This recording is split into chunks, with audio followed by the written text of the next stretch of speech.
Habari gani, karibuni, asanteni kwa kuwa nasi. That is hello, welcome, and thank you for being with us. That is Kiswahili, Kiubuntu, a language spoken in the eastern, central, and some southern parts of Africa, Nsi ya Ubuntu. That is Africa, the land of Ubuntu.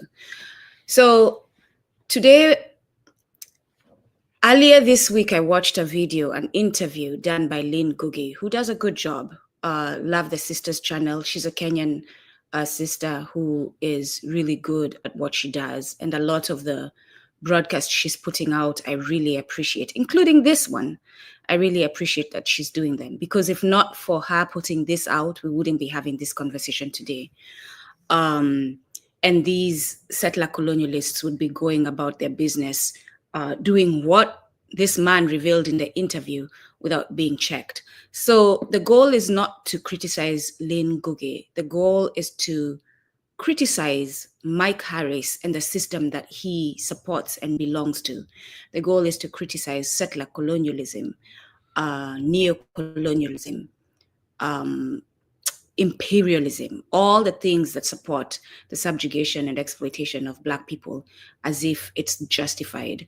So, and then to also educate you about what lies were told, to educate you about the tactics that white settler colonialists use to appear as the victims, to have you supporting them, to have you forgiving them, to have you looking the other way and letting them continue settling on your land while you continue to suffer and have no land. So this is to equip you with the tools that you need so that you can go ahead and reclaim your land, reclaim your freedom, and live happily ever after, like they like to say, right? These imperialist colonialists. So this is not just a petty response to someone's broadcast. This is not let me get you type of response to broadcast. This is a serious response to a problem that we face as exploited people. So Mike Harries is a white settler colonialist who lives in Kenya, and his family came to Kenya, funny enough, so that you see why we need to move in a Pan-African way, from South Africa. So these British people had been in South Africa. They were fighting with the Boers, the Dutch. These people have the nerve to go to our motherland and start wars on our motherland, which is what they do.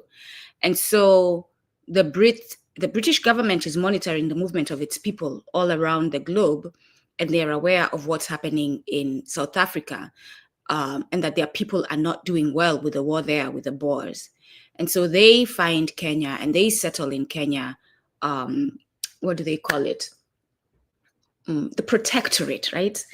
When you go to Fort Jesus in Kenya and you're told the story of the protectorate, this is how the Brits and their cynical selves used to name these places. So they are protecting us, because when they get there, the Portuguese are there, the Arabs are there, they are fighting them. And so they are protecting the Black people from the Portuguese mainly, but also from the Arabs. So this is a protectorate of the British Empire.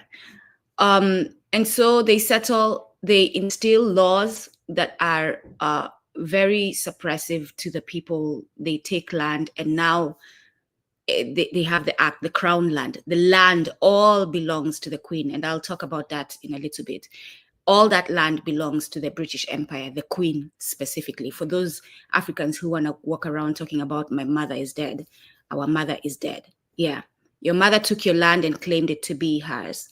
So the British government is there. They have found the land in Kenya. They've taken it from the Kenyan people. They've spread disease, killed lots of Kenyan people. And now they need to build the economy. They need to use this land. They need to have their people come, because they cannot stand us, right? We're animals. We are not their equals, according to them. And so they need to bring their own to come and help them build this place. And so they send word through a South African who was already in Kenya to South Africa for them to come over. And again, like I said, there's a war going on with the Boers. And so they have incentive to leave South Africa and go to Kenya, where they're not going to find other white people fighting them for the land. And this is how Mike Harris's family makes it to Kenya. So let's start with his comments. And just for your information, I have pinned the video at the top of the chat, the comments. For those of you who are interested in watching it, I suggest you watch it. It is good to know our enemies. It is actually important to know our enemies in order to strategize on how we should move against them, or just be aware of how they move. And then quickly, I am going to highlight some books that you should definitely pick up and read if you want to know this history. We have that. Kenya's Freedom Struggle, The Dedan Kimathi Papers by Maina wa Kenyatta. This is a book, a collection of letters that were translated by Maina wa Kenyatta, that the Kenya Land and Freedom Army, members of the Kenya Land and Freedom Army, otherwise known as the Mau Mau, wrote themselves. So they are giving evidence of the oath that Mike Harries criticizes, why it was done. They're showing how organized they are. So if you want to truly understand the Kenya Land and Freedom Army, the Mau Mau, this is a book for you. And you can see that they're not just vigilantes, they're not just terrorists, they are actually an organized freedom movement. Maybe you can get some tips, a couple of tips on how you should move yourself. Then there is the Imperial Reckoning, the untold story of Britain's Gulag in Kenya. And I love when white people write about white people's crimes, because then you cannot point at them and call them racist, because they're writing about their own people. So thanks to Caroline Elkins for doing the research and writing about this. The Imperial Reckoning, the untold story of Britain's Gulag in Kenya. And when you see the images on the cover page of that book, and you listen to Mike Harries speak, and you listen to Lynn, unfortunately, who accommodates Mike Harries. For whatever reason, you're doing an interview, you don't want the guest to get up and leave, you need to accomplish that. I understand that. So you don't want to offend them. But we make a big mistake when we accommodate these people. And you will see, like, it's why I intentionally picked the images I have on the thumbnail for today's broadcast, so that you can tell me. And centered in the images was land, which is the main reason why the Kenya Land and Freedom Army rose up against the British, because their land was taken, their livelihood was taken, and the Brits had the nerve to claim that there was no one on that land. And then liberation, right? So a great book. And then there's the other one, a couple more by Caroline Elkins, Legacy of Violence, A History of the British Empire by Caroline Elkins, great book. And then Britain's, let's do that. Again, for those of you who are followers of the Imaginal Kelbulan, we are broadcasting also on their channel, so you can go there and support. Britain's Gulag, The Brutal End of Empire in Kenya by Caroline Elkins. So those are the books that I would suggest if you want to learn about this subject, that you sit with and learn the horrors that the Brits, and we'll talk about some of the horrors that Mike Harries seems to have forgotten about, or conveniently avoided speaking about, and appeared to be the victim. All right, so we'll start with the first statement he makes that actually is the grounding statement, because we are people who are embracing the principle of Sankofa. Mike Harries says, we can't unscramble the egg. We have to accept the past and forgive. Move on. I cannot undo what my grandfather did. My fellow Wana Ubuntu, Black people, African people, whatever name you go by, you've heard this. Whether you're in the Caribbean, you're in the United States, you've heard several white people who say this. You have heard it. And this metaphor suggests that history, no matter how violent, exploitative, and still ongoing, is too much of a mess for them to get tangled in, to get involved in, and therefore you forget about it. We need to be comfortable, right? We need to go about the business of today. So please forget about it, because you're making me too uncomfortable, is what this is. But no one tells the Jews to forget about what happened to them, right? We celebrate them. I just saw the mayor of New York apparently had some policy that was put up to remember the Holocaust. The mayor of New York, a Black man, did that before he did something to remember the Ma'afa on his own people. This is the cognitive dissonance, right? You have two conflicting events happening in your mind, and you know they're conflicting and making you uncomfortable. But in order for you to be comfortable with them, You change your beliefs or you change your action. Some of us have chosen to change our action, right? So you act accordingly. But then some of us accommodate cognitive dissonance in this way. We change our beliefs. So you decide, I'm not going to put together a policy that is going to support Black people because I need these Jewish people in New York have to be supported, right?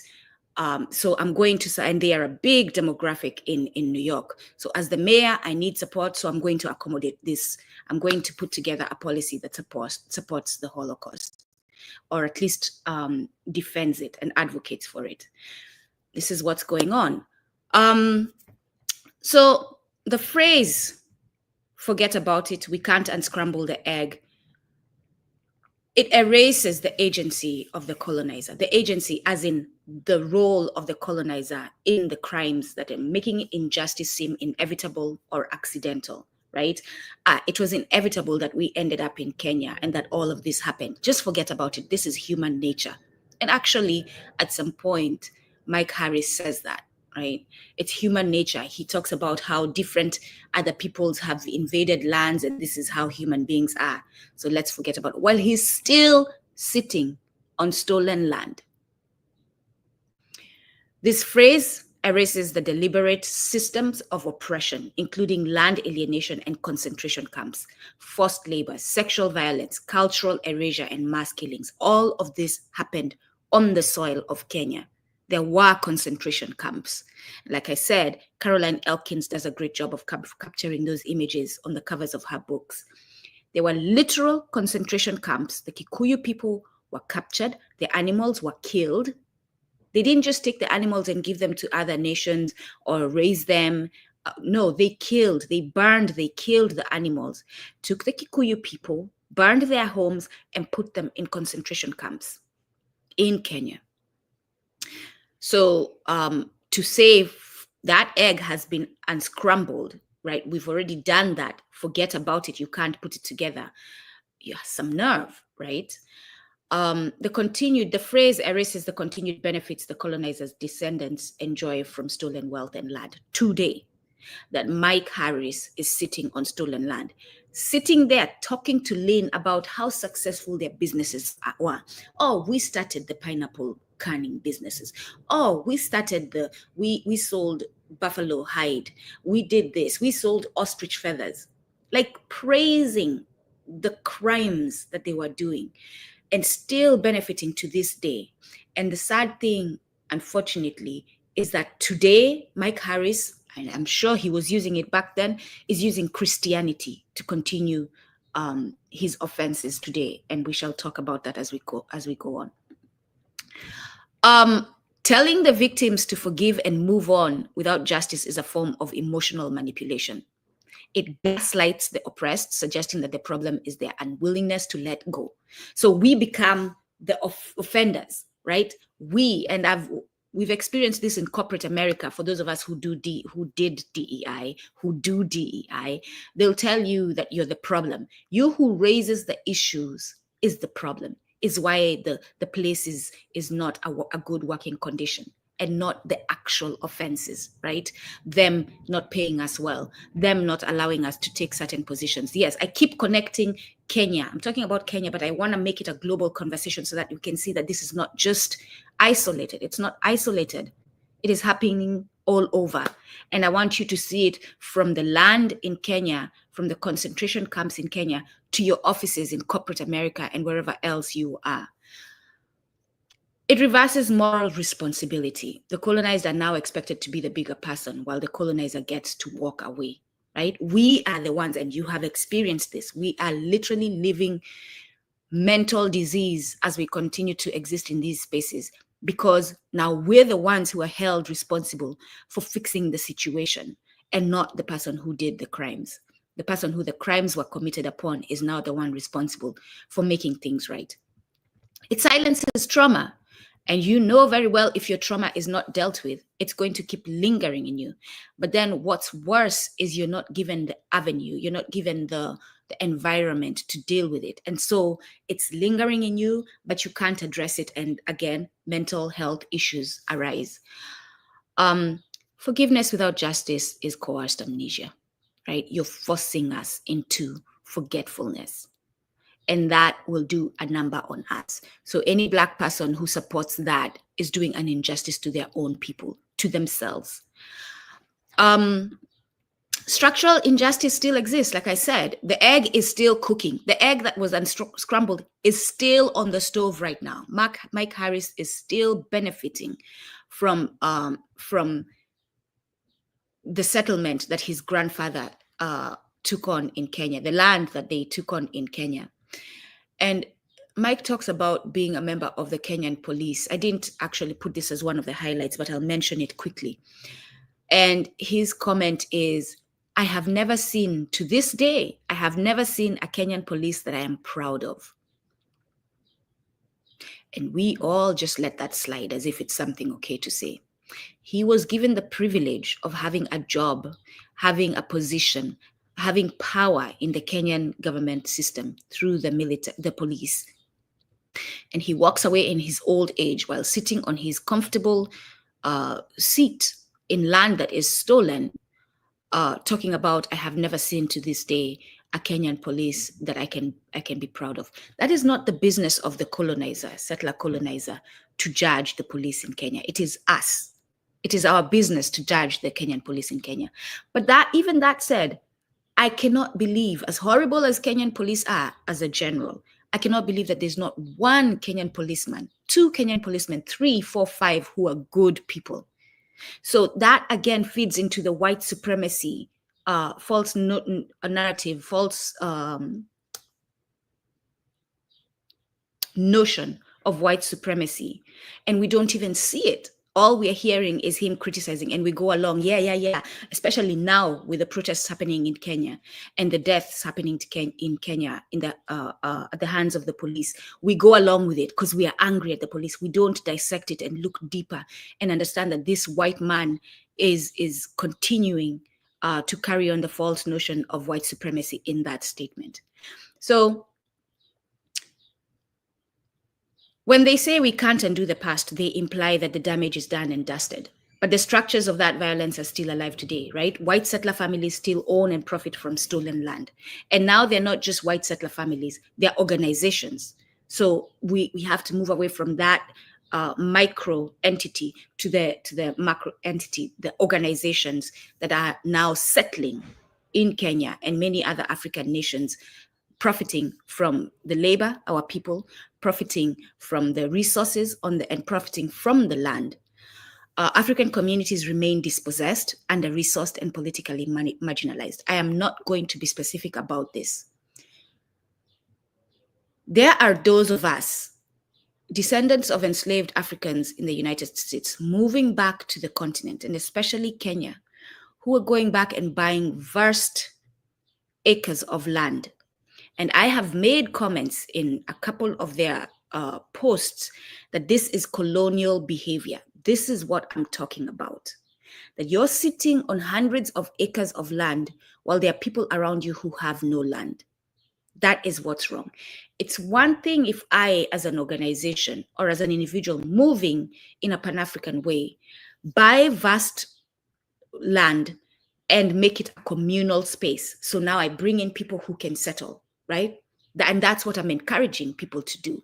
That does not stop you from doing the agriculture that you want to do, right? But when you move like a colonialist, you take on vast land and you practice farming for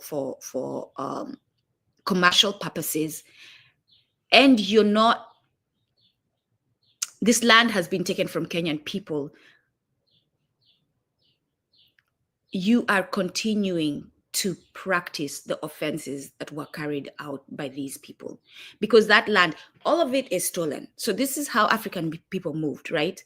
Because Mike claims apparently there were no people when he got to the land. Land was available for everyone. And you moved to it when you needed. There were pastoralists, there were farmers who settled and grew crops. But land was always available if people needed it.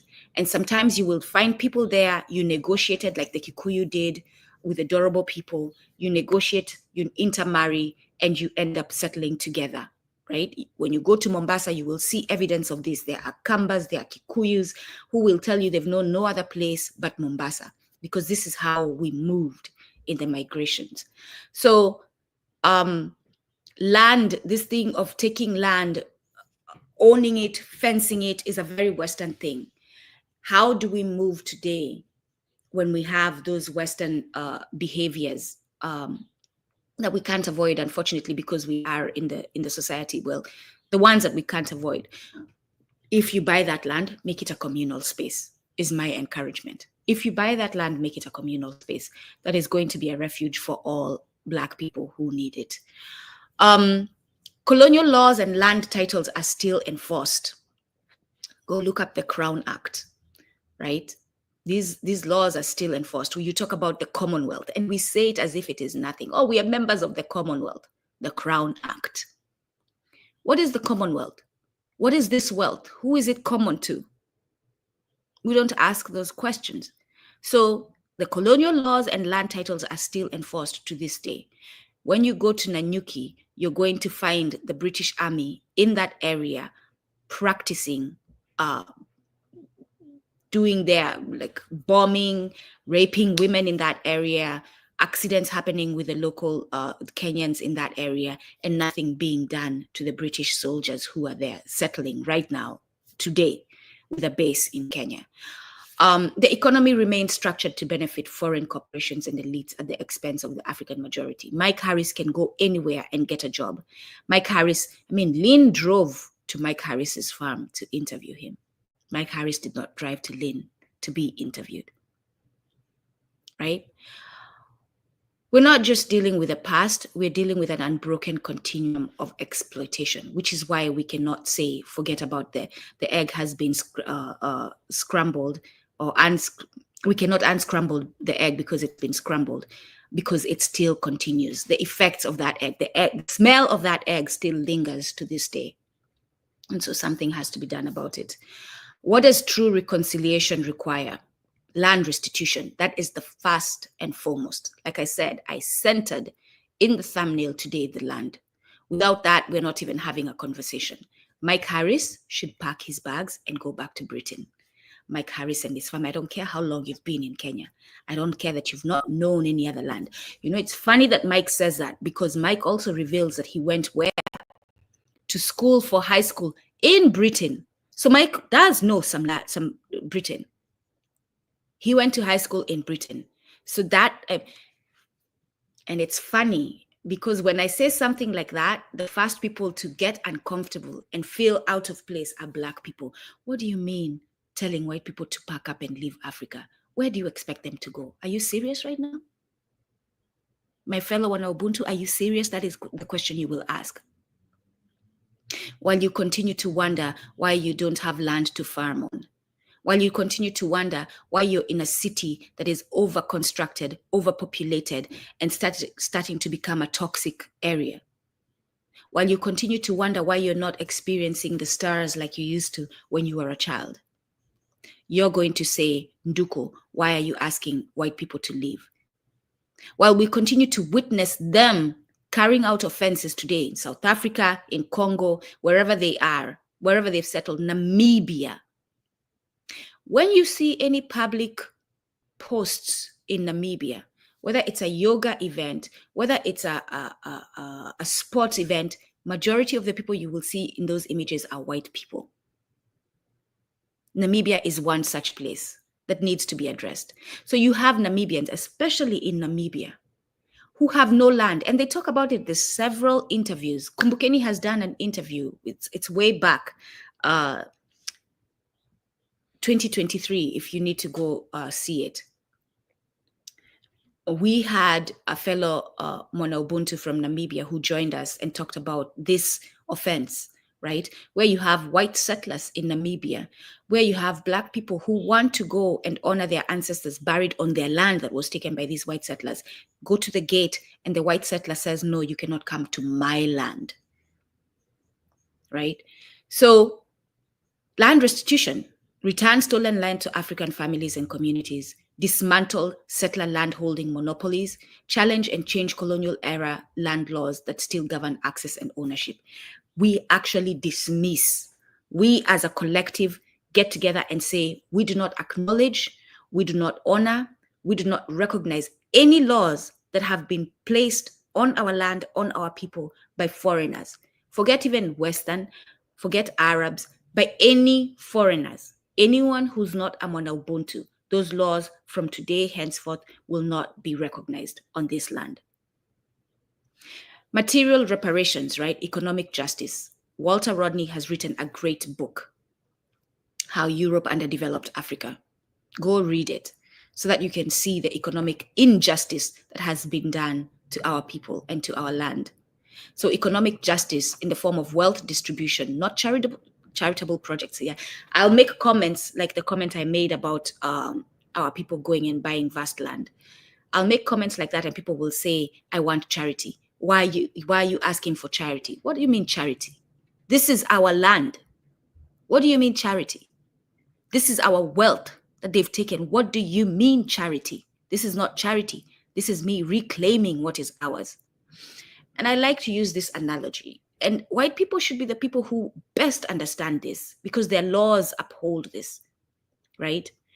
You go to a Western court, if someone has stolen, they will be held accountable, they will be sent to prison, and they will have to repair the harm that was done in that situation. Why are we then turning a blind eye on that has been stolen from us by the same people whose standard is to hold accountable those who steal? Right? Do not steal, I believe, is one of the commandments according to them. So if do not steal is one of the commandments, why are we okay with having white settler colonialists on stolen land in our motherland? Compensation for generations of labor, resources, and lives extracted under colonialism. Here's one way that could happen, right? No more taxation for any Black person, for any Black nation. No more taxation. Figure out how you're going to make your revenue. But you cannot tax from today henceforth. You cannot tax any Black person, any Black organization, any Black business, and any Black nation moving forward. That is reparations. That is compensation. You want to claim you don't have the money? All right, we'll give you grace. Moving forward, we are not paying taxes. Right? That's one way it appears. Institutional redesign, rewrite constitutions. We have to rewrite them. We cannot ask them to rewrite them. We rewrite constitutions. We rewrite land policies. We restructure governance systems rooted in, we restructure the ones rooted in colonial frameworks to ground them in African principles, in African ways of being, in communal ways of being that are considerate of everyone, that do not ignore certain human beings' needs. That is what we must do. Restore indigenous governance and justice systems that predate colonial invasion. That's what exactly we're talking about. Then we have to change the narrative. We have to reclaim the narrative. We have to tell our own stories. We have to stop accommodating these white people. So instead of, again, I am grateful for the interview, but hold this white person accountable when you interview them. I remember we had John Parkins on Kumbukeni, myself and brother Oladile, and on the Imaginal Kelbulan. And even with John Parkins, we'll hold him accountable. Any white person that comes, especially if you're talking out of character, we will hold you accountable. The understanding when we book these people to come on our platforms is that the story will be told from an African perspective. You will not be allowed to speak from your white gaze. That's the understanding. So teach truthful history from the perspective of the oppressed, not the colonizer. Every school in Kenya today should be teaching history based on how we see it, based on how we experienced it, the good and the bad. And when I say the good and the bad, I mean the bad where our own people were involved in. We should teach exactly who Jomo Kenyatta was. That at one point, yes, he was a freedom fighter, but he ends up sitting with the British. And that is why I have an image of him shaking hands with the British during independence, so-called independence, on the thumbnail. That was very intentional for you to see that all this crime is happening. This is the stolen land. Yet this Black man who claims that he is now the president of Kenya is shaking hands with the British. And the British are part at that point of the Kenyan military. That's no independence. That is not independence. So we have to teach truthful history and explain who Kenyatta actually was, explain who Dedan Kimathi actually was, who Bai Mungi actually was, and what Kenyatta did to him and his fellow warriors when they returned to the forest to continue fighting for land because the independence was not what they had fought for, right? We have to teach what each person's role was and whether it is harmful or not harmful, so that we can learn from those actions how to move forward. Publicly acknowledge and indict colonial crimes, which is what we're doing today on Kumbukeni, and which is what we'll continue to do. Anywhere I go, I will do this. I meet fellow Africans on Ubuntu, especially in diaspora, and they talk about Kenyatta, and I'm always quickest, depending also on the relationship I have with them, to let them know that Kenyatta was not a hero. That's what we must do. We can't let that slide, and explain why he was not a hero, right? Because you go on and name your children Kenyatta and you don't know what spirit you're inviting upon that child. It is dangerous in Kenya's case to accept this type of commentary because over 1.5 million Kenyans were interned in concentration camps, like I said, during the independence struggle. Thousands were tortured, mutilated, raped, and executed under British rule. The white settler elite still control disproportionately vast swaths of land, especially in the Rift Valley, which to this day is called White Highlands. To this day, right? No reparations have been given. It's just, they did something a few years ago where they gave some of the Kenya Land and Freedom Army some money. It was just, they couldn't even afford to buy their own medication with what was given to them. And then you have Prince Charles coming, talking about apologizing for what? Like I said I was going to stay calm today. I will stay calm and collected. For Mike Harries to, with a straight face, and actually every now and then he had laughter, which was just so, with a straight face, say that he went to, it's not Mathenge, one of the generals, the Kenya Land and Freedom Army generals who's still alive today, or was alive when Mike did this, knelt at his knees and asked for forgiveness. That he thinks that's okay. Now everything is absolved. I'm good. And he kept repeating it. I knelt at his knees and apologized and asked for forgiveness. And he kept saying it as if, look at me, how nice I am. I did that, right? And then Mike gets up from doing that and drives back to the land that he's still occupying, that is stolen. So what Mike should have done is get on his knees, kiss them feet and apologize, and then hand that general the keys to his land. Now, we're not even going to applaud you. That is what you should do. Move aside, go back to your land. That is something now you can start talking about you're doing something, but not just an apology. We must reject this false closure and instead declare, you cracked the egg. You, white man, cracked the egg. You go and clean up this mess. You cracked the egg. You are going to clean up this mess. And we're going to make sure you do. So that is the stance. No Black person should be confused about that. Not one should be confused about that being the way that we move forward. And it was actually a shame to see the comments, and I'm going to read some of them that were put in the, and if you can go, like I said, I shared the link. The comments by Kenyans. At the end, if I have some time, I will read some of them that were put up in that, under that video. We continue to accommodate our own oppression. And then we turn around and say, why are we not getting jobs? You are why we're not getting jobs. Why am I not able to buy land? Why is land so expensive? You who put that comment on YouTube about forgiving Mike Harries and why are you giving Mike Harries a hard time? You're the reason why. All right. So I want to talk about some of the crimes that the British committed in Kenya, so that you can understand that this is not something that you just walk away and forgive. Bear with me. Sorry. So the obvious one, mass land theft, right? The British colonial authorities stole over 7 million acres of fertile land from indigenous communities, particularly the Kikuyu. That is why the Kenya Land and Freedom Army, the Mau Mau, is majority made of the Kikuyu. Because while the Kambas were in their own... So those of you who understand Kenyan settlement, the Akamba, the land they settle in, and that land was taken, but not as much as the Gikuyu land, because my own family, I learned recently, our land was taken from us by the white settlers. But that land in that area, the eastern area, is not as fertile as the land in the Rift Valley area. So they want to do agriculture. That's the land that they're going to go for.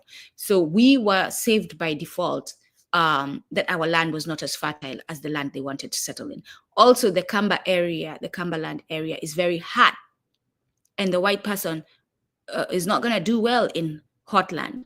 And so, for example, in my family, the story that I was told, and for those of you who are members of the Patreon, unfortunately, I'm sorry, it's not as active as it is. I am doing all of this by myself. And hopefully we'll get to a point where it's active enough to justify you all being in that space.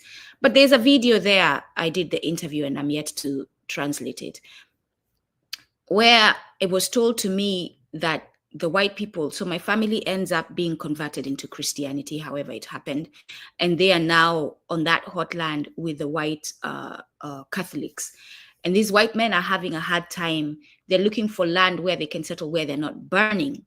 And so they ask them to help them find land, and they walk them to the hills where we are now settled, which is a much colder place. A lot of the white people who've come there have compared it to Ireland, they say. So this is something that what they were going through. The Rift Valley is cooler than Cumberland. And so therefore the Kikuyu's land, the Embu land, the Meru land, the Maasai land, Maasai are also settled in the Rift Valley, was most of the land that was taken by these white settlers. The lands were given to white settlers under false claims of vacant land. So Mike Harries talks about, when we came there, as far as I know, and that should be right there. You stop as a Black person and say, why is this man saying as far as I know, right? If he was certain that the land was not occupied, he would say it without apologies, right? Unapologetically, he would say that land was not occupied. We know that for a fact. He would say that. He wouldn't say, as far as I know, this is what was told to me, as far as I remember, don't hold me on this, but this is what I remember. Those statements show that there's a lie. There's something that is being covered up. And so this land was not vacant.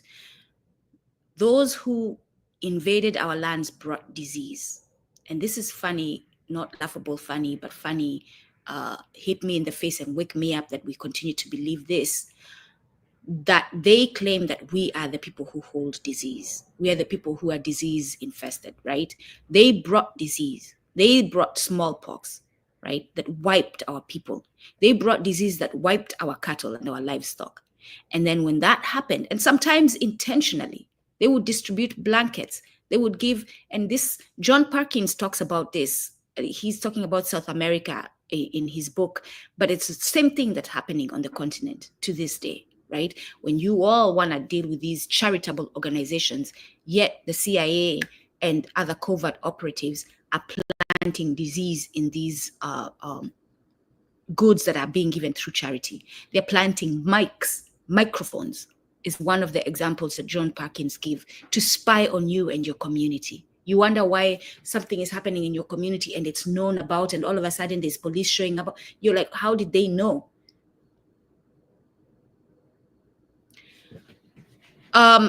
This was legalized. The owning of land, the taking of land from our people was legalized by the Crown Lands Ordinance of 1902. Before that, there's another one in 1890 something, and I'm going to remember what it was called. It has something to do with resettlement in foreign lands. I think that's what it was called, resettlement on foreign lands. That was an act before the Crown Lands Ordinance of 1902, where they claimed if they conquered you, they could take the land. But how are they conquering you? They're introducing disease. They're not facing you in battle because you're going to destroy them. How are they conquering you? In Kenya, they had bombers in Kenya, airplanes bombing in Kenya. That's what we want to forget. That's what we are saying yes to Mike Harris. Okay, Mike Harris, we want to have peace moving forward. Let's forget that his nation, and make note that Mike Harris does not mention those bombers. Forced labor was another crime, and slavery-like conditions. So Mike Harris talks about how they had workers on their land. His father was good to them. And he shows a picture. On Lynn's interview, a picture is shown of his grandfather and friends sitting by a table on chairs. And then it moves to the workers. But as you see, the workers are kneeling. There are no seats. They are kneeling on the ground and sitting on the ground. And we want to call this an equal, like we are treating each other on equal ground.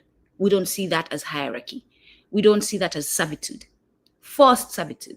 So no matter how well dressed they seem in their uniform, these servants, what has been held against them that they are in that position? What are they being told? What policies are in place that they know if they stand up against this white man, this is going to happen to them, right?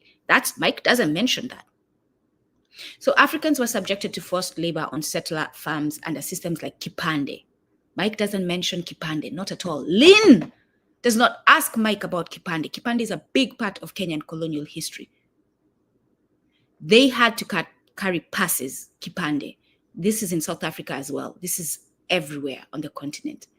They had to carry passes to move from place to place on their own land. Kipande restricted movement and controlled laborers like property. Africans were required to carry internal passports, the Kipande, and failure to work for settlers often resulted in fines, beatings, or imprisonment. Like I said, the prison camps that they had the Gikuyu in, and others. Women and children were also forced into unpaid labor in settler household and European-run missions. And this is what Mike is praising. We had a good relationship. As a child, I ran around with these people. And Mike mentions one of the workers who apparently was good friends with his father, who decides to walk away and, according to Mike, betray them and join the Kenya Land and Freedom Army.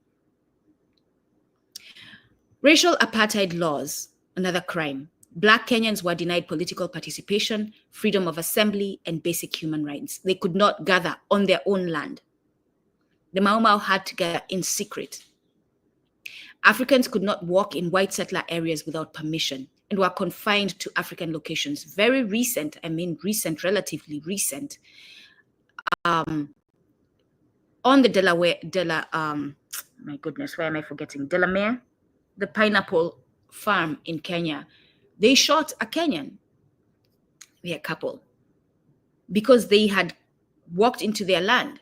This is happening to this day, right? African education and healthcare were deliberately underfunded to maintain European supremacy. And even when it was funded, it was miseducation. I went to school in the British system. We could not speak our own languages. You were punished. You were beaten for it, right? You could not wear your hair the way you wanted to.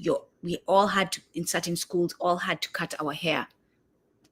All of us had to cut our hair. Right? This is what's happening to my school days. That was happening in my school days. Political repression and torture camps. We mentioned those during the 1952 to 1960 KLFA uprising, KLFA, Kenya Land and Freedom Army uprising. The British declared a state of emergency and turned Kenya into a police state. They were hunting. The book I mentioned before, the Kenya's freedom struggle, gives several examples of them encountering white people and running away from them and fighting them and all that. So state of emergency, this is where they start bombing them. This is where they start going into their villages and attacking them, into their homes, into their nations and attacking them. Detention without trial. Over 1.5 million Africans were detained. Kenyans, not just Africans, Kenyans, but Africans, were detained in barbed wire, protected villages, they called them, and over 150,000 were imprisoned in forced labor and concentration camps like Manyani, Holamwea, and Embakasi. Those estates exist today. That is how they started. How did Kibera start? Kibera started as a place where foreign African people were brought to control Kenyans, to police them. We don't ask ourselves this question. You're living in Kibera, you don't even know this is the history of where you live. You're living in Embakasi, you don't even know this is the history of where you live, and that you need to reckon with the spirits that were tortured in that place. People were often detained without charge or trial under emergency regulations. There was torture and executions, beatings with clubs. There are videos that show this evidence, castration and genital mutilation. Caroline Elkins does a great job of presenting this evidence. She's a white woman. She does a great job of presenting this evidence. Rape of men and women with bottles, knives, and heated metal rods. Caroline Elkins does a great job of giving this evidence. This is what you all want us to forget, right? This is the scrambled egg that Mike Harries wants us to forget, that he doesn't even mention. Using pliers to tear flesh. This was happening to Kenyans on their own land. This is what you all want us to forget. And when this is happening to your own people, and certain elders and certain young men say enough is enough, and they gather and they organize and they decide today, no white person will sleep peacefully. You call them terrorists as a white person. And you as a Kenyan who's interviewing that white person, allow that to go without mentioning that. That these men, the Kenya Land and Freedom Army, rose because these things were being done to their people, to their women, to their children. Sexual violence. Women were raped in detention camps and screening centers. Many were used as sexual slaves by British officers and settler policemen. To this day, they do that. In Nanyuki, on the British base, the military base, they do that. There's been several cases of Kenyan women who've been raped, killed, and dumped. And all of a sudden, guess what Britain did? They started a new policy where Kenya could not hold their soldiers accountable. Pregnant women and elderly grandmothers were not spared from sexual violence. This is what Mike Harries wants us to forget and move on. Use of aerial bombing on Kenyan soil. Like I said, evidence is in the book, Kenya's Freedom Struggle, Maina wa Kenyatta, the Dedan Kimathi Papers. It's a nice small book, so you can read it quick. One of my favorite books. I love it. I have it with me all the time. I don't have it with me right now, but I have it with me all the time because I'm visiting. So, but it's a book that you need to have on you all the time. On you as in you can get to it as quick as possible so that you can teach the young ones coming up. So that when something like this happens and someone is trifling and trying to alter the narrative and change the narrative and whitewash our history, you pull it up and show, here are my ancestors telling me exactly what happened. So they used the British Royal Air Force, bombed KLFA forests, Kenyan forests. KLFA is Kenya Land and Freedom Army, again, otherwise known as Mau Mau, forests and villages from the air, making Kenya one of the first African countries to be bombed from the air by colonial power. From 1953 to 1956, these British Royal Air Force over 50,000 bombs, including incendiary and high explosive bombs. Don't forget, in these forests are our animals as well, right? The Kenya Land and Freedom Army, members of the Kenya Land and Freedom Army, while they're living in the forest and admitting how hard it was to live in the forests, also tell of stories of how they honored the animals that were there. They didn't just shoot them. There's one story that I like where they're running from the Brits to get a higher ground so that they can heal because they've been wounded and reorganize, restructure so that they can fight again. And they encounter 2 rhinos. And the rhinos are getting ready to attack them. And they have weapons. They could shoot them. They say, we could shoot them, but we did not because that is their land. They say that is their place. We are the one invading their home. And so instead of going in the direction of the rhinos, killing them and going in that direction, they take another route to allow the rhinos to stay and continue being. So this is the kind of relationship we Africans have with the animals. But these Western people come, and we'll talk about other things that Mike says as regarding animals as we continue. But they're bombing indiscriminately, right? Bombs targeted forest hideouts of Mau Mau fighters, villages suspected of supporting the resistance. So homes. You think Gaza is an isolated incident? You think Sudan is an isolated incident? Congo? No, that's why we need to move in a Pan-African way, in a united way when we face this violence, because it's been done to us wherever we are, and it continues to happen. And so to fight this one thing that seems to be the same wherever we go, we have to unite against it. We may not have been united, because you have these Negroes who want to talk about, we've not always been united. Oh, we've fought.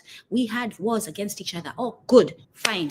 We've established that. We did that. But right now, we need to change how we move, to learn from our mistakes and change how we move. Right now, we need to move united, as a strong, united force against the evils that are being done against us. Biological warfare. Like I said, they introduced disease. Though full documented proof remains hidden, because the British, what they did is, and there's some proof, right? Caroline Elkins has, again, evidence. What the British did, and I forget where, in the location in London where they have stored all the papers regarding Kenyan colonialism. They took all the papers. Some of them they burned, right? The place that they discovered where the Kenya Land and Freedom Army, because Dedan Kimathi was very keen on recording everything and having documentation, everything. And so they found that place where they had hidden these documents and burned a lot of them. That the ones they didn't burn, they took to Britain and they have stored them, and you cannot get access. Even white researchers who want access cannot get access to these documents. Yeah.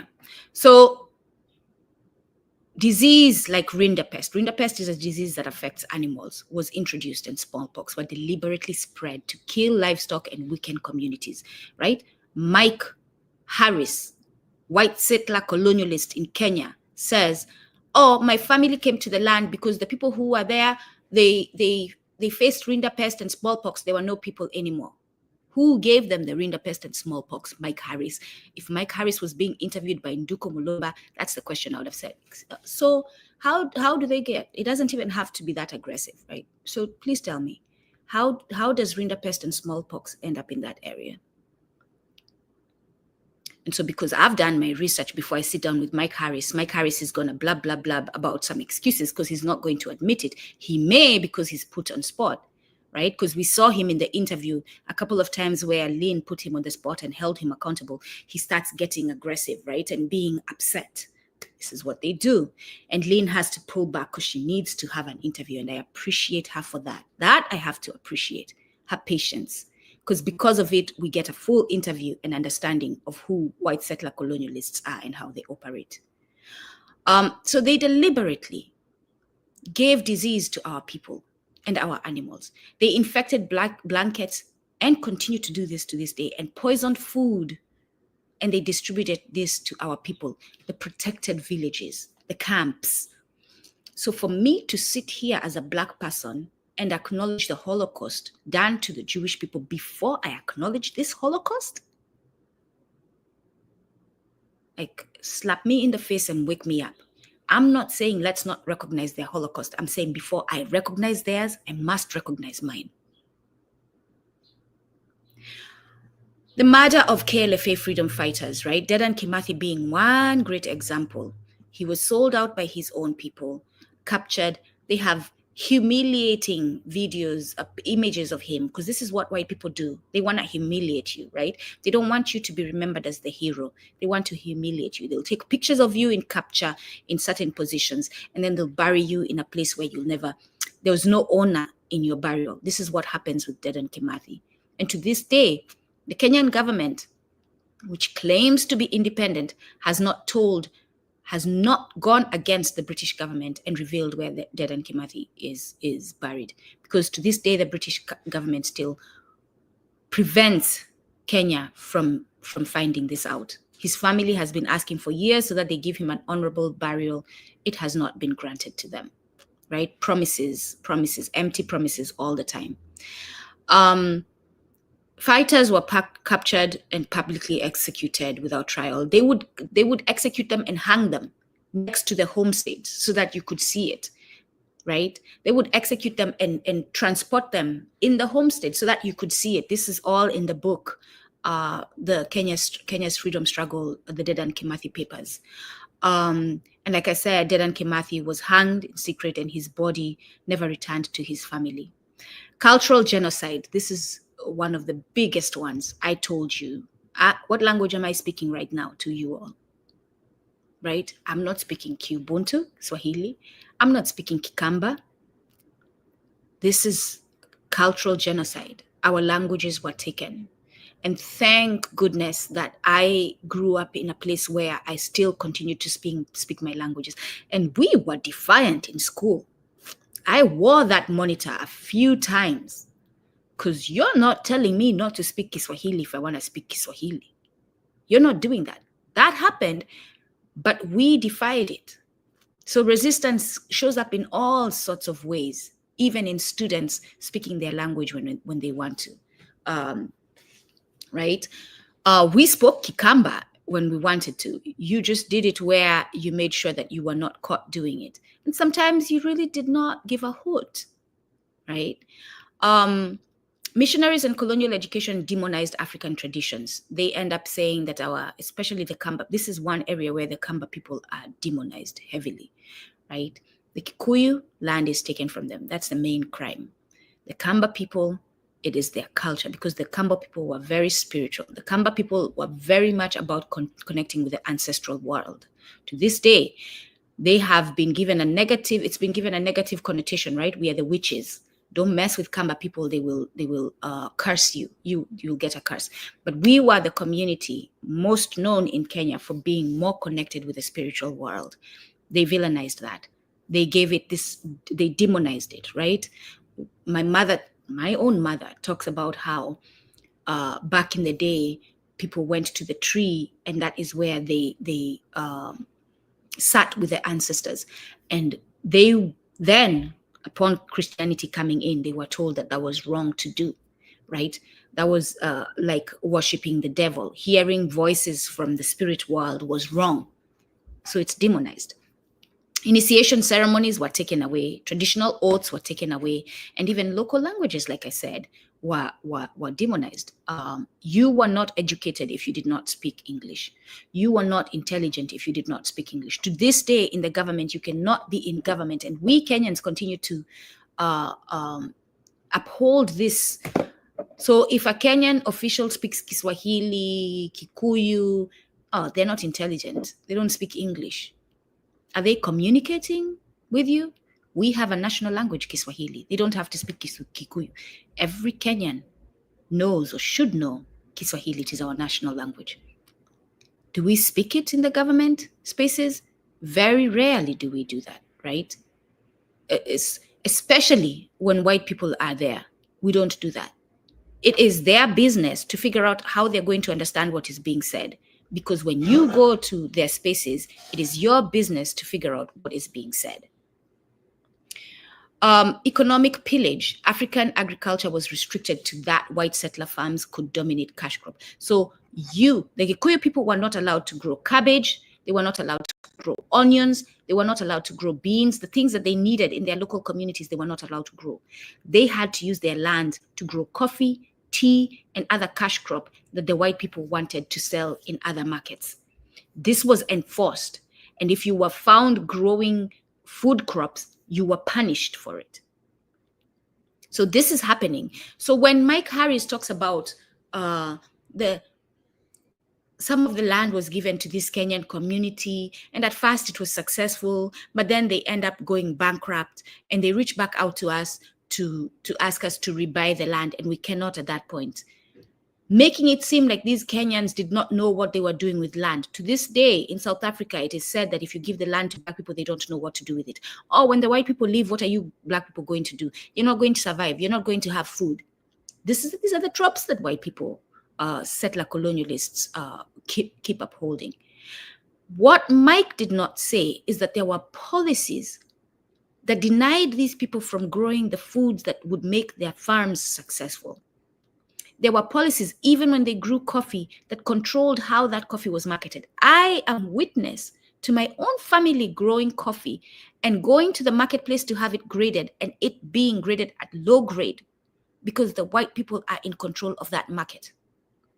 White nations determine what price the coffee in Africa is going to go for. When it gets to their location, when it gets to their lands, and they process it and they package it with all kinds of fancy words, the price goes up. So Mike is not mentioning all this. He's not, right? He's not mentioning that these Africans who've now been given this land cannot move freely in Kenya and go get tools. They don't have access to tractors. They don't have access to the different tools that you need to farm. He's not mentioning that. He's not mentioning that most of the veterinarians were white people at that time, and they're not going to come to take care of your animals on a Kenyan farm. He's not mentioning that. And in fact, if they come, they're probably going to infect your animals with disease. So again, this revisionist history that white people give and that we allow for them to give is wrong, and it must be stopped. I am running out of time. This is my advice as I run out of time and realize that I won't be able to cover everything. This is my advice to my fellow Kenyans and my fellow Wana Ubuntu all over the globe, because the Kenyan story is not isolated, and the Kenyan story is very much your business, even if you've never been to Kenya. It is very much your business, because what's happening to the Kenyans is what's happening to you in the United States. It's what's happening to you in the Caribbeans. Like when I say some of these things and you're like, oh my God, that's what happened to my people. Like this happens all the time when we sit together and we're talking. There's similarities in what is happening as far as these offenses against us. Right? When I talk about the rape of men and women, the coming, Dr. Black writes the coming, book The Coming, as in come here, the coming. And in that book, he has revealed, I regret reading it because of, I can't unsee what I saw in the book, but the rape of our young Black men as they were being transported to these lands on the ships. And once they arrived here. So this is not isolated to Kenya, right? So we cannot allow it to continue. We cannot allow us and our fellow Wana Ubuntu to continue giving grace to undeserving people who continue to commit the crimes against us. Like I said, what's a proper apology? Get out. Get out of our motherland. Give the land back. Not give back the land to the government, because the government also needs to get out. This colonial, neo-colonial government needs to get out. What do I mean by that? It needs to not exist anymore. The structure of the government as it is needs not to exist. I'm talking about the people of Kenya. Come together. Select a council of elders representing each nation of Kenya. And they are going to determine how that land will be distributed. And it has to be in a communal way. This will be the people who are in charge of this land there. This is the community that will be using that land. You all get along. And then that council of elders will have policies that will monitor when people go away from that communal way of being, so that we can control it. Because we're still infected with Western ways until we get to a place where we are naturally and organically moving in an African way. What else did I want to cover that I don't want to not cover today? Let me just go through my notes real quick. And please, I'm going to look at the comments too. If you have any questions, ask them. If you have any comments, ask them. Please present them. Thank you, Cradle of Life. Oh, yeah. Mkultra, Co-Intel Pro. Cradle of Life, please tell us what Mkultra is. That's the first time I'm hearing about it. I'm assuming it's something in South Africa or Southern Africa. Please tell us what it is. And if it is similar to Co-Intel Pro, then here go our brothers and sisters in the Americas, right? In the United States. if COINTELPRO is also happening in Africa and there's a name for it there, why would you think that move differently? Why would you separate how you're going to move against these crimes, right? So please tell us more about MKULT. MKULT. Let me just highlight this. This is the first time I'm hearing about that, so please tell us more. Yes. Directed energy weapons, cell towers, FG Wi-Fi. This is the level where it is now. Yes. Satellites and heavy mind control military. I have said several times, this should not be a secret. There's no reason why this should be a secret. Those satellites should come down if we're going to liberate ourselves. They should come down. We need to figure out how to get them down or to shut them off. Yep. I agree, Cradle of Life. Let us know what MKULT is. COINTELPRO, for those of you who don't know, in the United States government and the FBI at the moment run or headed by, why am I forgetting his name? J. Edgar Hoover was the individual, was the criminal in this case. And he is very much a criminal. I'm not just using that word flippantly. He was a criminal. He committed crimes against our people. That is our focus. He committed crimes against other people, but he committed crimes against our people, and therefore we indict him and we recognize him as a criminal. But he starts COINTELPRO, a program that was instilled in the FBI where they would spy on revolutionary Black organizations. Anyone who moved in a revolutionary way. What does that mean? Anyone who sought liberation for Black people in the United States, be it a teacher, be it a doctor, anyone, they spied on them, including the Black Panther movement, right? The organizations that were put up to move in an organized way, like the Kenyan Land and Freedom Army. And here's the funny thing. The Black Panther movement, the Black Panther Party, the revolutionary Black Panther Party was inspired by the Kenyan Land and Freedom Army. They mention it in their records of how they moved. The oath of the Kenyan Land and Freedom Army inspired them to have an oath as well. They say this themselves. So again, we are one people. COINTELPRO, the FBI spied on our people. They destroyed our organizations. They killed our people. I am saying that without evidence, allegedly killed our people. There's evidence in several places. Malcolm was killed. Dr. King was killed. Medgar was killed. Several other people. And sometimes we say, okay, this was just a white person who killed them, but you don't know who they're connected with. You don't know who is paying them. You don't know who is inspiring them and assigning them to go kill these people, right? So they had an active and organized program that infiltrated our organizations and destroyed them from within. That is what COINTELPRO is. It continues to this day under a different name. I unfortunately did not get the notes for that. Go look it up. What is COINTELPRO today? Go to ChatGPT, use ChatGPT responsibly. Here you go. Go to ChatGPT. You see, all of you, how to spell COINTELPRO. What is COINTELPRO today?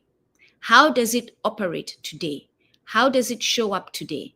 Avoid any white bias, any white supremacist notions. Avoid anything that will not give the right answers to tell the truth. Give authentic answers and then see what it gives you, right? But that's what happened with that. You can go online and research COINTELPRO to learn more about it. I encourage you to. It is not good to be ignorant in these days. It is not good to be ignorant ever.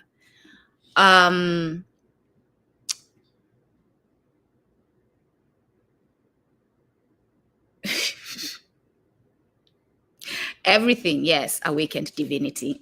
Everything that the colonizers are doing is written in the Bible and is being taught in churches, religion worldwide. But we don't see that, and no one speaks about it, especially us. Who wrote the Bible? White men. There's not even one book written by a white woman, and we don't even sit and ask ourselves, white women, God did not choose white women to write the book?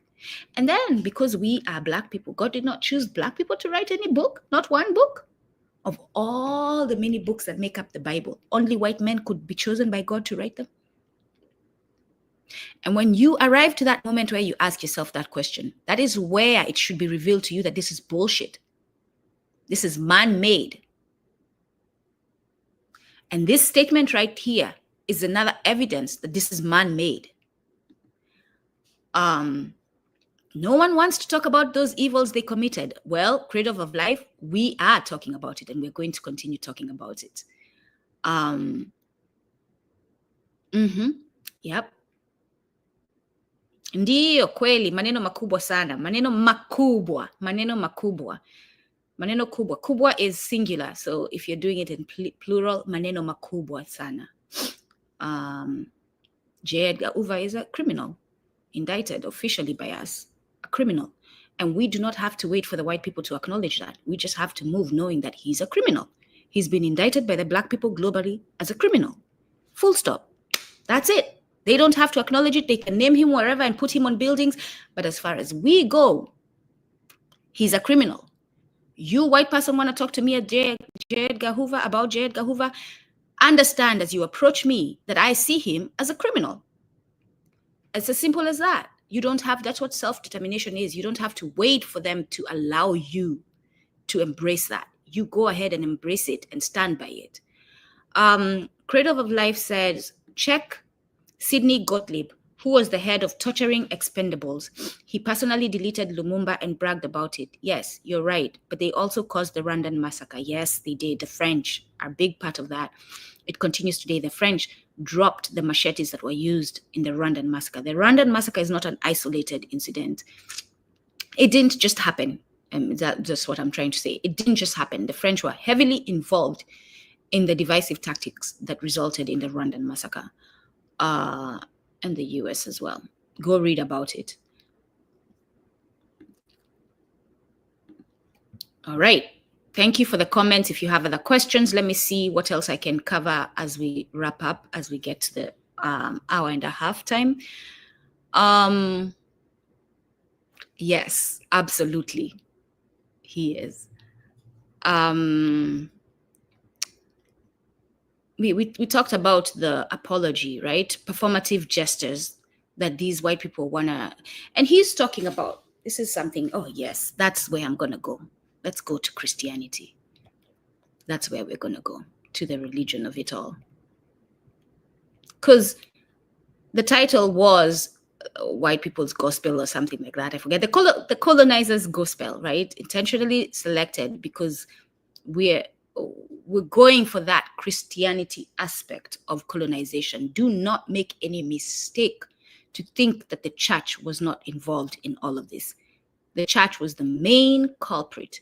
Through a papal bull, the Pope sends a message to Portugal and to Spain and says, go and conquer, convert these people, and for those who don't want to convert, kill them. Go look up papal bull of 1940 something. Let me pull it up. I said I was going to mention this. 1493. 1493. And colonization. The papal bull of 1493, otherwise known as the doctrine of discovery, right? These people discover. These white people discover. They come and find your black behind sitting somewhere, but they have discovered that land. They come and find your black behind sitting there peacefully, growing crops peacefully. And you know one thing? See, this is the thing about white offenders, criminals. Even in their effort to whitewash, they can't help but reveal the truth. Mike Harries reveals that our communities were well organized, our governments were well structured before white people came. Mike Harries in the interview reveals that our communities were well structured. And so therefore, why would we continue to listen to Mike Harries when he continues to say that they civilized us? He continues to say that we should follow Christianity, right? Mike Harries says that we were well organized. Our governance structure was well organized. Let's go to Christianity. See, I'm busy finding it instead of making this simple for me. There we go.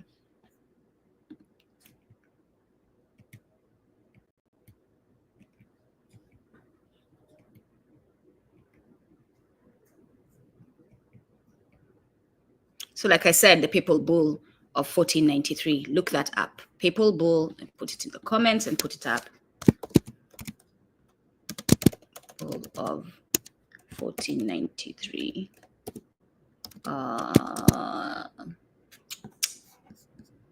Doctrine of Discovery.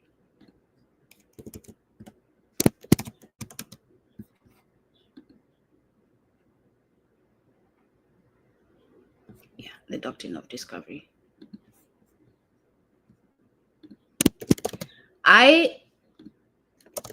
So I remember the first time I heard about the Papal Bull.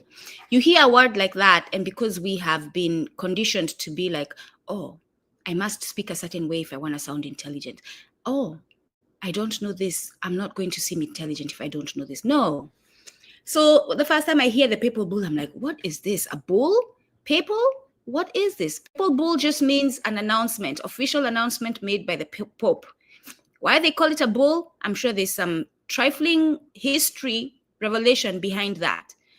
But a Papal Bull just means an official announcement made by the Pope, official document put out by the Pope.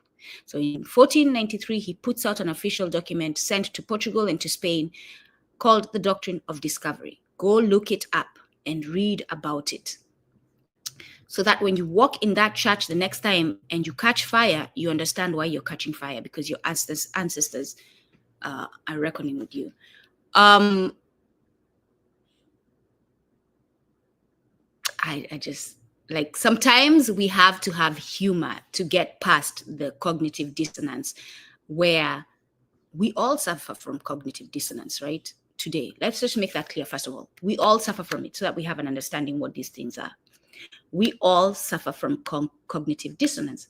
What makes a difference is how you respond to it. Those who respond through action, where you now stand by what is right, what makes sense, what is logical, what is upholding humanity and the well-being of our people. There you go.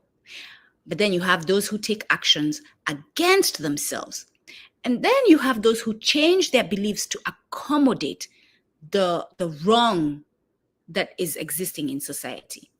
So you know it's damn well wrong for Israel to be bombing Gaza, but you accommodate it by saying Israel are the chosen people of God. That's you changing your beliefs. You may think it is your belief, but your belief as a Christian is to uphold life, is to not kill.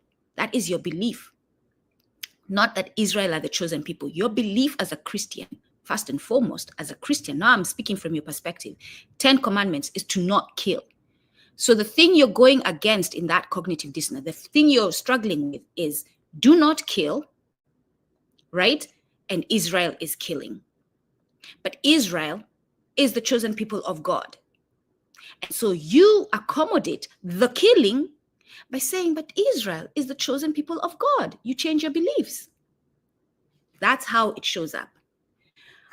Those of us facing cognitive dissonance, where we sit and we're like, this shit should not be this way.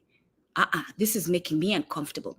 I should not be sitting in this room with white people when they're talking like this about our people. And then you get your behind up and quit that job, or you get your behind up and say, excuse me, what are you all saying? Or you get your behind up and say, this is wrong.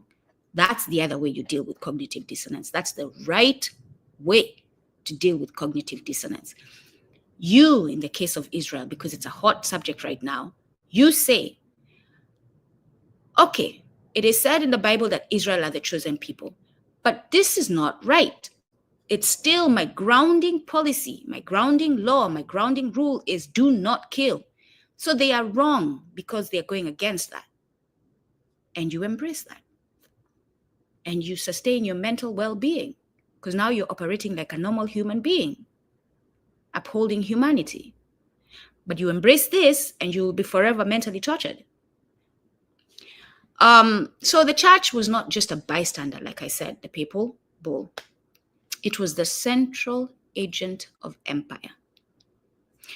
So right along the government of Britain were priests and pastors. At that time, majority priests, right?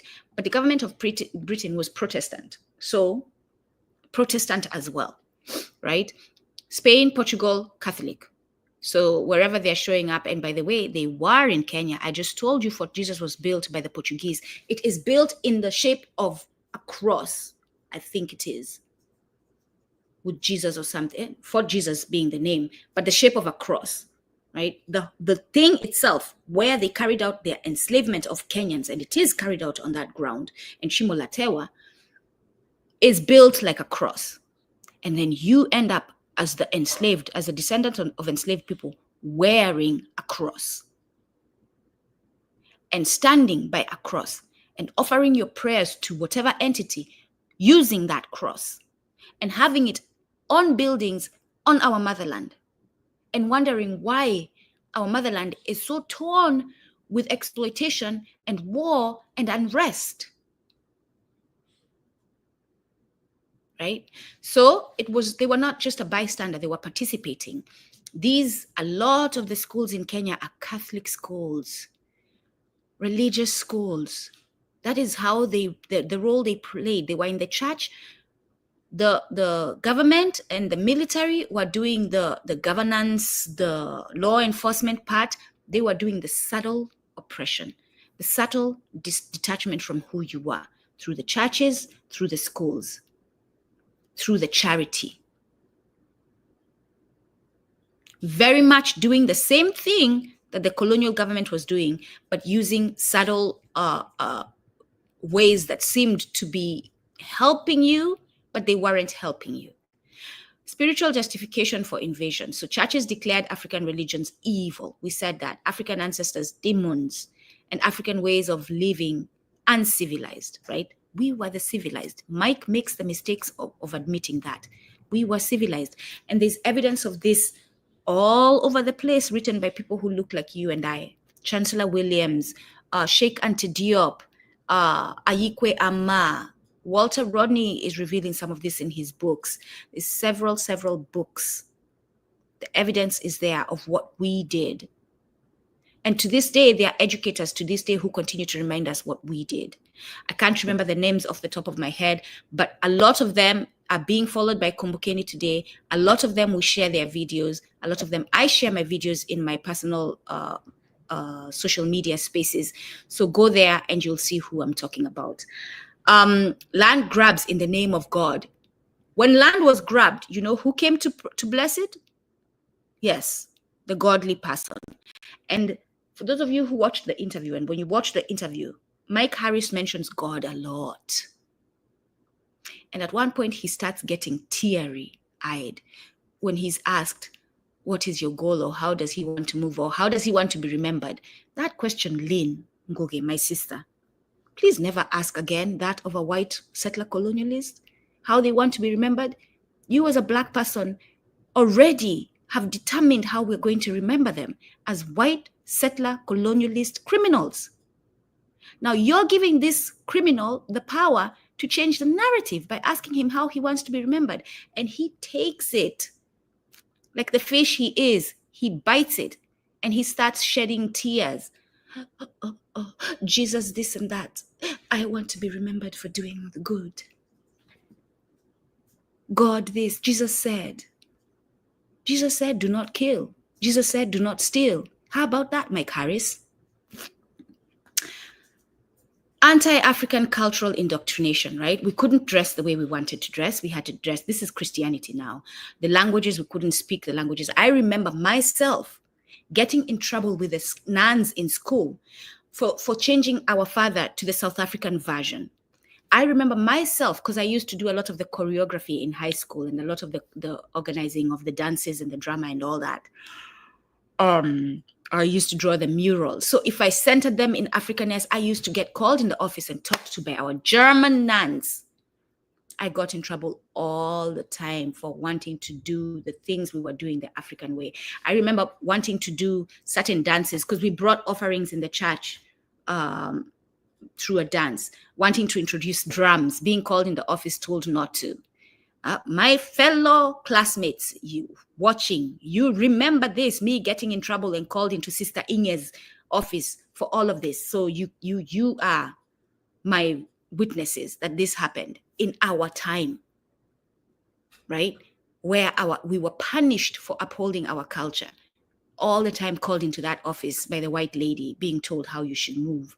And that me singing Our Father in an African way is going against the rules of God. Oh my God, right?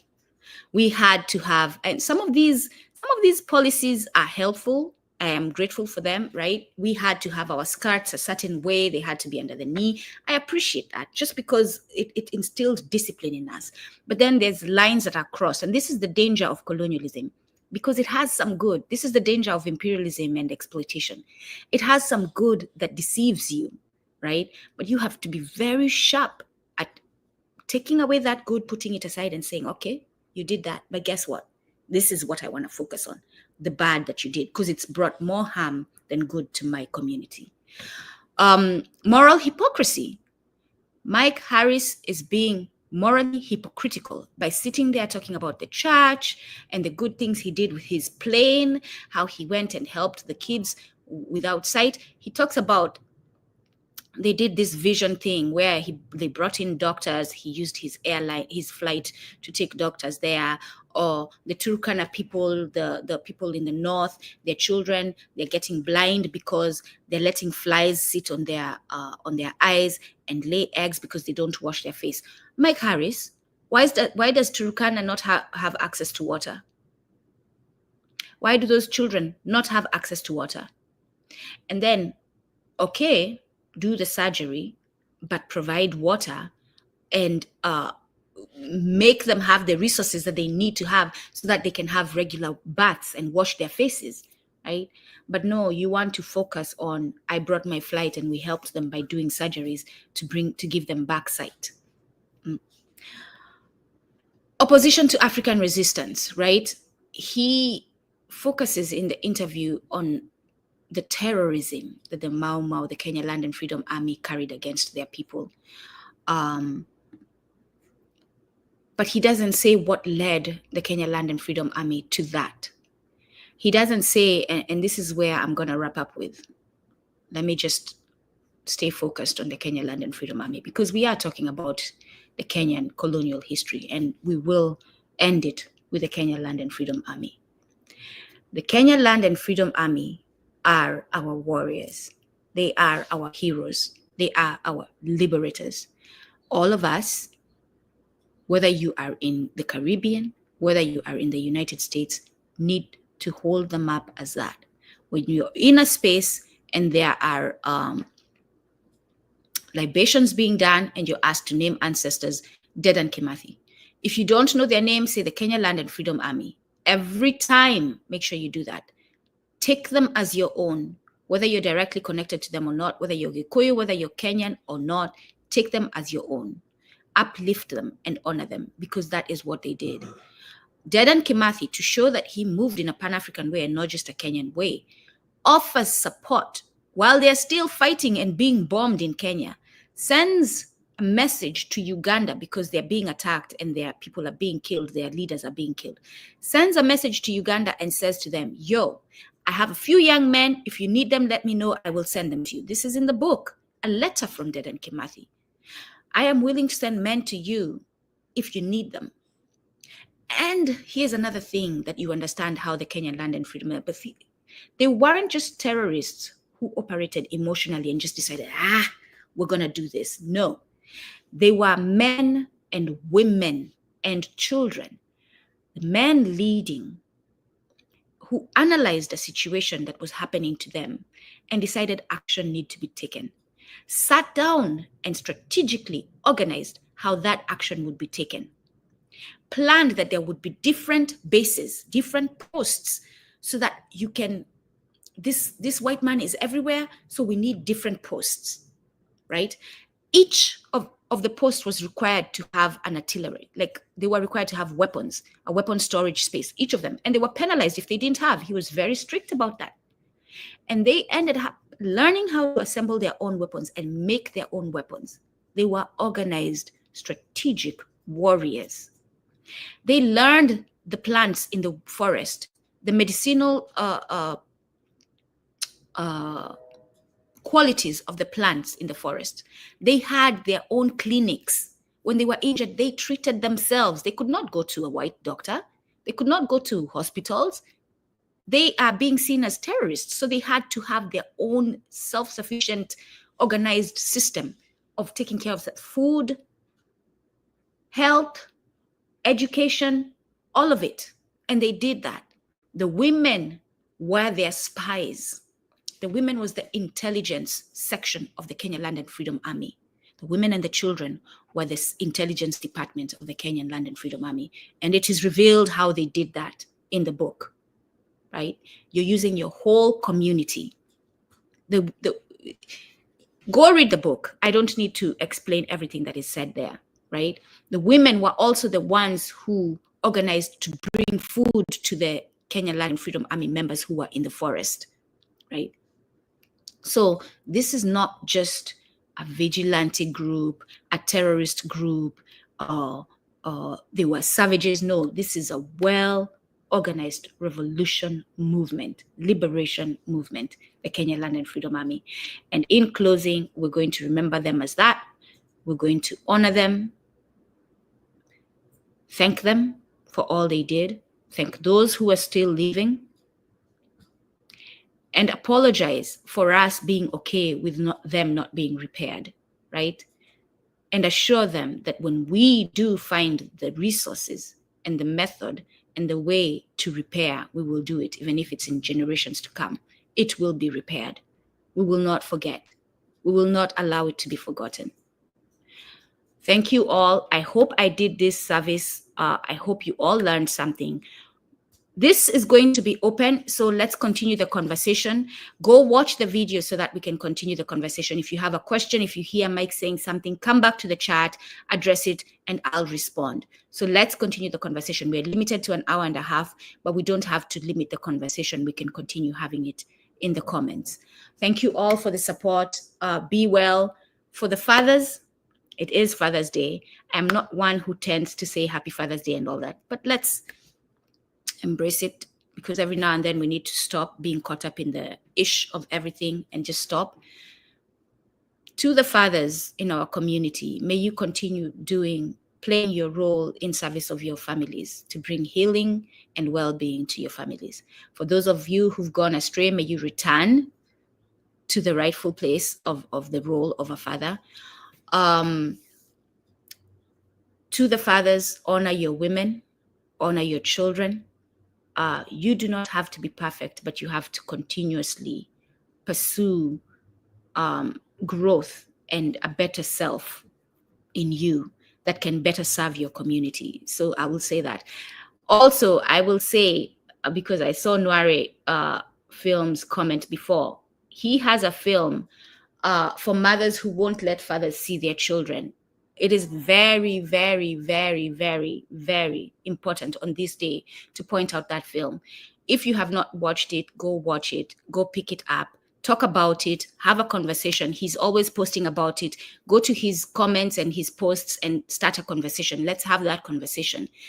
Why are mothers using the system? Why are Black women using the oppressive, exploitative, criminal system to prevent fathers, Black men, from being in the lives of their children, right?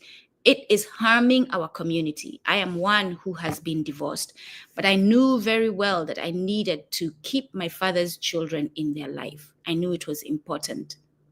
I knew that. I was pissed off at him.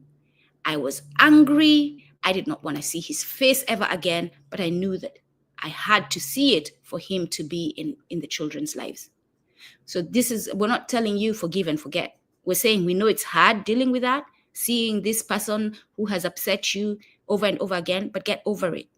Figure out how you're going to deal with that. Get therapy and all that, but let the fathers see their children. Let your children experience their fathers. Do not tell lies to the children. I know Dr. Uma is going through this. Do not tell lies as to why their father is not there. Do not do that. It will come back to haunt you. Trust me. That will not go unpaid one way or another. So on this day, as I mentioned that film, I also reach out to the mothers on this Father's Day to let the fathers be in their children's life. Again, thank you all. Remember the Kenya Land and Freedom Army fighters, and let's hold them up as heroes. Asanteni, kwaherini, kila laheri.